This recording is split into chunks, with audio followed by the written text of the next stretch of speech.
Olá pessoal, tudo bem? Sejam bem-vindos. Vamos entrar no segundo módulo, vamos abordar o programa de treinamento na sua fase de diagnóstico, planejamento, aplicação e controle. Então essas quatro fases nós vamos ver o que compõe cada uma e isso tudo vai fechar num programa de treinamento básico que vai atender o que um corredor de rua amador precisa para fazer a sua preparação mais completa. A fase de diagnóstico, nós vamos ver a importância da avaliação médica inicial, classificação do nível de corredor, seleção dos testes físicos e análise das provas de 5, 10, 21 e 42 km.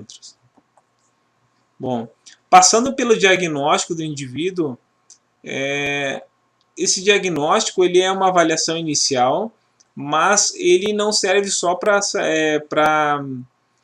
ver o que o atleta, o esportista, enfim, consegue fazer naquele momento. Ele serve para ver as necessidades que o atleta, que o corredor tem. Então nós vamos ver que um atleta é diferente um corredor que está procurando desempenho, então um atleta que procura uma performance, o diagnóstico dele vai ser um pouco diferente daquele indivíduo que é iniciante ou está procurando a corrida de rua como um método de uma modalidade para preparação. A avaliação física vai servir mais para ver as capacidades motoras do que realmente o desempenho físico. Essa figura aqui eu acho bem interessante, por quê? Porque a gente tem que entender que dentro do diagnóstico nós temos que conhecer não só o potencial aeróbico ou anaeróbico do corredor. Eu não preciso colocar ele só para correr para ver qual é a velocidade, se ele aguenta muita distância, a parte lática está muito bom, a parte aeróbica está muito boa. Eu preciso avaliar o sistema muscular, então força, o sistema aqui representado pelo sistema ósseo, mas o conjunto de articulações, de flexibilidade tem que ser visto, e logicamente a parte cardiopulmonar.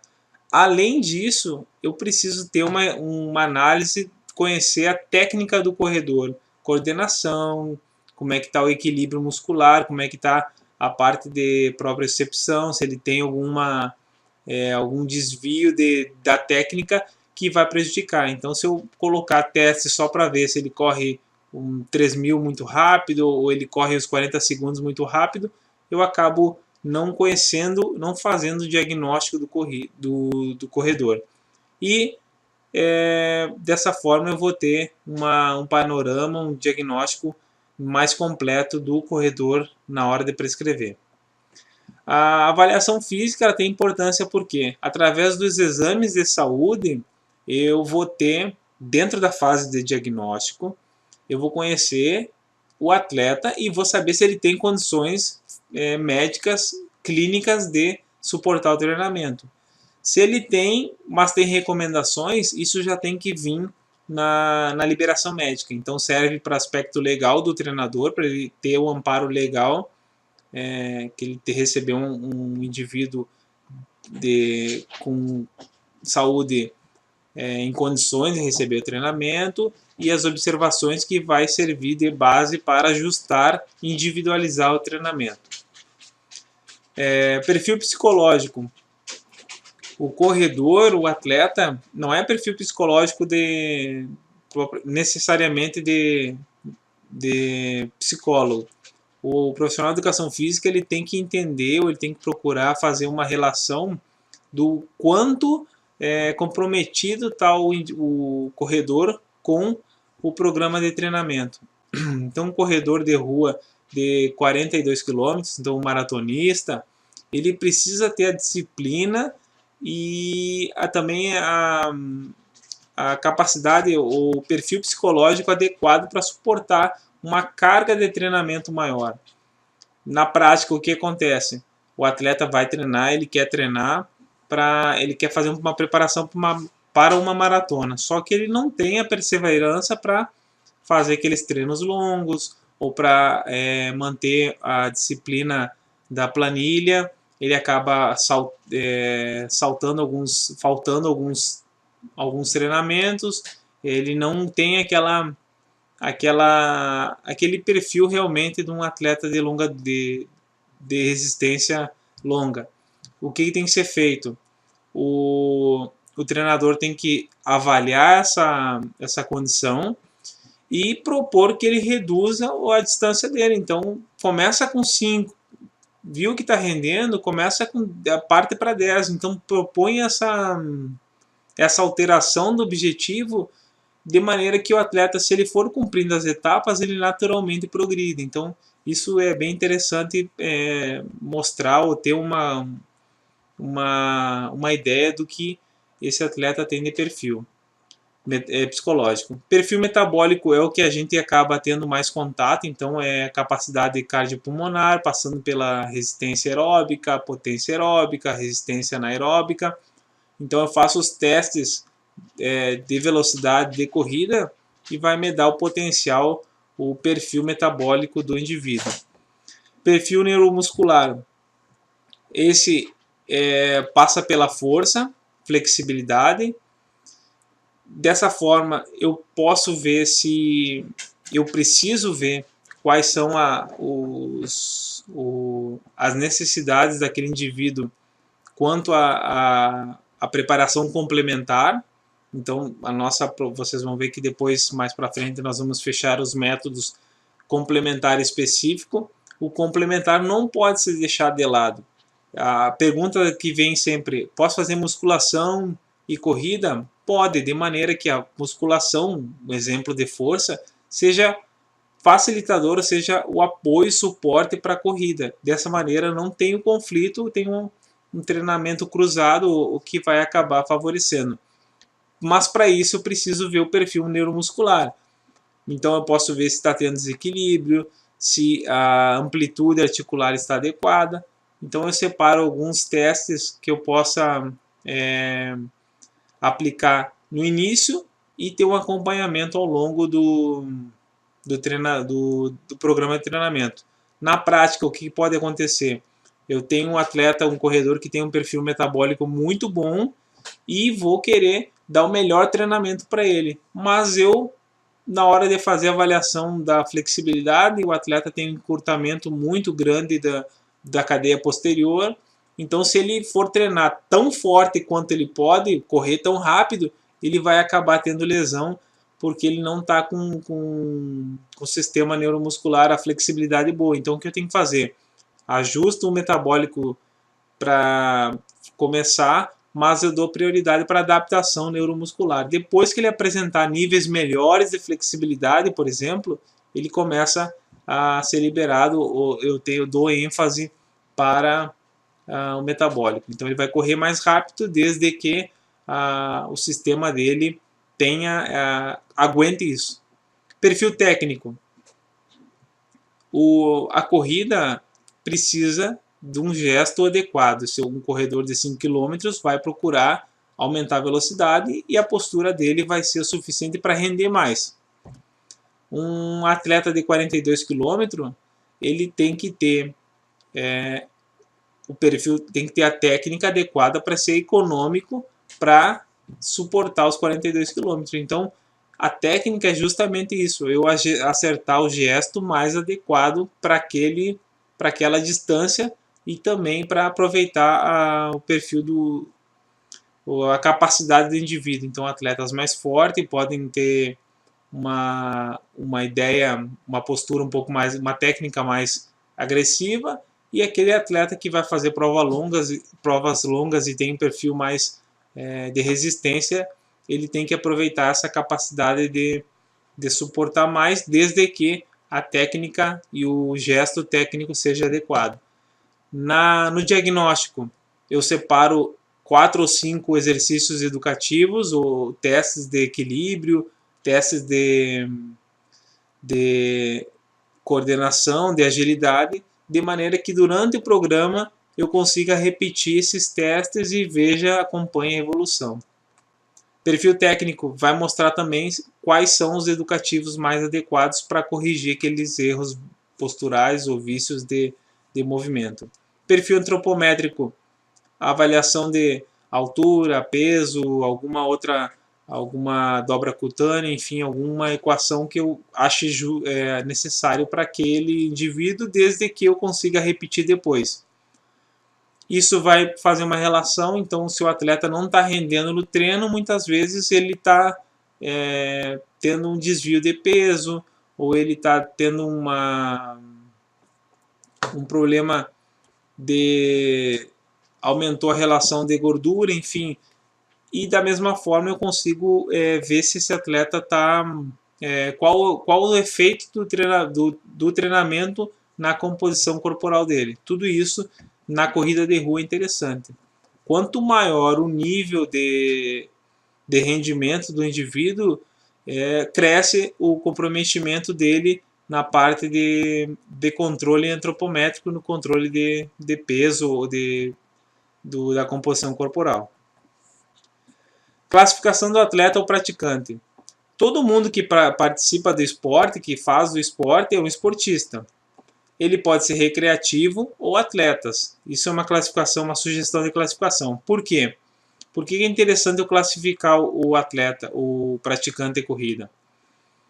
Porque eu posso direcionar melhor a carga de treinamento e também os objetivos para cada um. Os esportistas recreativos, eles praticam esporte por recomendação médica ou buscam qualidade de vida. Os atletas buscam rendimento e também tanto disputar com outros indivíduos, com outros atletas, mas também superar as próprias marcas. Os recreativos podem participar de provas? Podem. Eles vão participar de provas, mas o perfil acaba sendo esse de eu basear o perfil dele, a classificação no tempo de experiência. Então, um esportista recreativo, eu vou classificar ele como iniciante, intermediário e avançado. Por quê? Se eu basear um atleta como iniciante, intermediário e avançado, eu acabo não colocando um aspecto muito amplo. Então, para atleta, eu prefiro colocar como municipal, regional e estadual, porque aí eu começo a relacionar os índices que eles têm que alcançar ou eles procuram defender para poder estar nessa classificação. Então, mais uma vez, recreativo, eles participam de maneira mais lúdica, completam provas, eles participam também de provas, porém a classificação deles vai ser baseada na experiência no esporte. Então, iniciantes nunca tiveram experiência no esporte, ou se tiveram, eles estão inativos há mais de 6 meses. Isso permite que eu coloque o iniciante com uma carga de treinamento primeiro, para adaptar o sistema neuromuscular e depois ele aumentar a quantidade de treinamento, ou seja, o volume de treinamento. A adaptação dele vai ser suportar uma carga de treino cada vez maior até conseguir pensar em aumentar a intensidade, o ritmo, enfim. Iniciantes é isso. Intermediário, pelo menos 6 meses de treino e estão aptos a completar provas de 10 km com facilidade. Então, isso é um parâmetro para eu dizer que esse atleta é intermediário. E avançados são aqueles que têm anos de treinamento, então já experimentaram vários tipos de métodos, vários tipos de treinamentos. Essa classificação é uma adaptação do professor Evangelista. Por que eu acho interessante dividir recreativos de atletas? Porque um atleta ele pode ter vários anos de treinamento, outro atleta pode ter meses de treinamento, mas ele vai ter uma competição, ele vai procurar um desempenho maior. Então, o que eu faço? Eu classifico ele como municipal, porque as provas que ele participa são nível da cidade dele ou para a cidade próxima, mas ele vai procurar a classificação dentro da categoria dele, ou geral, e tem que fazer o quê? Comparar o resultado dele com os resultados daquele tipo dos anos anteriores, ou seja, aquele resultado que ele tem, por exemplo, 5 quilômetros em 20 minutos, ele vai querer participar no municipal, eu jogo esse tempo, procuro fazer uma pesquisa, o que representaria esse 20 minutos? Na categoria dele, ele pode disputar os 10 melhores. Então, eu começo a trabalhar o programa de treinamento em cima de índices. É diferente dos atletas, dos esportistas recreativos, que eu faço a programação de treino para que eles cumpram o objetivo de completar, reduzir tempo. Aqui eu já tenho um tempo-alvo, uma performance-alvo para o atleta poder manter o seu objetivo. Avaliação física. A avaliação física tem que abordar o sistema cardiopulmonar, então o quanto ele consegue correr, qual é a velocidade, qual é a possibilidade dele. E também eu não posso deixar de avaliar a amplitude, a flexibilidade, força muscular. Por quê? Porque vai permitir eu conhecer e preparar o treinamento complementar. Lembrando, treinamento específico, corrida, treinamento complementar, força, flexibilidade e técnica. Sugestão, então isso aqui não é uma fechado, isso aqui é só um exemplo para abordar. A avaliação cardiopulmonar, eu vou ver os aeróbios, os anaeróbios. Eu tenho como sugestão de corrida 3.000, 13.200, o teste de 3.200 e o teste de 12 minutos de Cooper. E o anaeróbio, teste de campo, são testes práticos de fazer, 40 segundos de Matsudo, que é para a parte lática. Como que eu vou escolher o teste mais adequado? Eu vejo a população, então eu classifico o meu atleta, classifico o meu esportista. Então, se é um esportista amador, eu procuro na literatura de avaliação física qual é os testes físicos para corrida para iniciantes. É 3.000, 3.200, 12 minutos? 12 minutos acaba sendo mais interessante. Se eu tenho atletas que já são com desempenho maior, que procuram uma performance maior, eu uso 3.200 e assim eu faço ajuste de acordo com a população, com a amostra de alunos que eu tenho, eu seleciono o método mais adequado. E também se eu tenho condições técnicas de aplicar. Então tem um teste que é de laboratório, eu vou conseguir laboratório? Não. Então eu pego o teste de campo e eu faço para aquela população. A avaliação neuromuscular. Eu vou fazer uma seleção de força, então eu posso ver a resistência muscular através de repetições máximas. A força dinâmica pode ser teste de força máxima ou repetições máximas.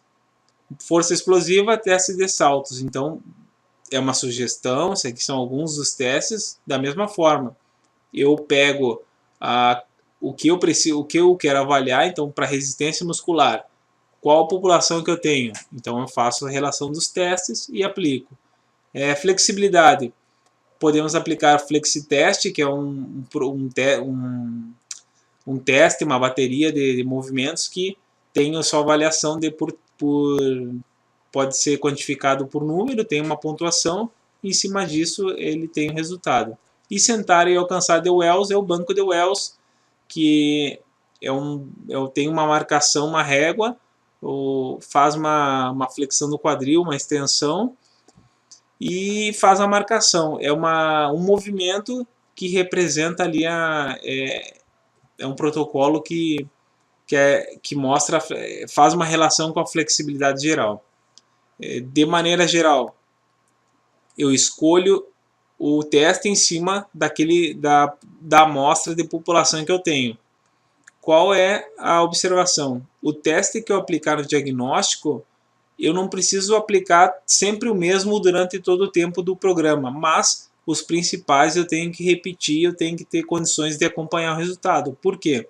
Se eu fizer um teste no início e nunca mais fizer, não vou ter um parâmetro de acompanhamento. Da mesma forma, se eu fizer um teste no início e não fizer no final, eu não tenho um acompanhamento como que ele, qual foi a evolução ou qual foi o impacto do treinamento nos índices que eu avaliei, vai ser perder. A diferença de avaliação entre atletas e praticantes recreativos. Para os atletas, que está representado aqui nesse primeira figura, a fase de diagnóstico, os testes, vão ser para avaliar o máximo desempenho naquele teste. E os testes são específicos, então testes de corrida eu vou relacionar para a distância, para o nível dele, para poder aproximar mais ainda a prescrição. Então, se eu tenho um teste de corrida, se é um corredor, eu vou aplicar testes de corrida para aquele nível. Então, atleta de alto nível, o atleta com bom desempenho. Eu vou escolher o 3.200 na pista, enfim, aplico. Já para recreativos, os testes servem para conhecer as habilidades motoras, para ver as capacidades motoras e conhecer as limitações. Ou seja, eles não precisam ser tão específicos. Eu posso, para verificar a capacidade aeróbica, eu aplicar outro tipo de teste, não ser necessariamente corrida. Eu posso aplicar ciclismo, ou posso aplicar testes de esteira, ou posso dar prioridade para flexibilidade, força e, enfim, equilíbrio, de maneira que eu consiga avaliar as possibilidades do meu esportista recreativo. E já os atletas não, eu tenho que realmente conhecer o que ele pode fazer para eu poder ajustar aumentar a especificidade do meu treinamento. Bom, eu espero que vocês tenham gostado. Essa fase do diagnóstico é o pontapé inicial de um programa de treinamento. Em cima disso vai ser feita a avaliação da carga, a dimensão a calibragem inicial do treinamento, tudo isso em cima de um bom diagnóstico. Se eu não sei onde eu estou, eu não sei aonde que eu vou chegar. É mais ou menos assim que funciona a fase de diagnóstico. Espero que vocês tenham gostado. Até a próxima aula.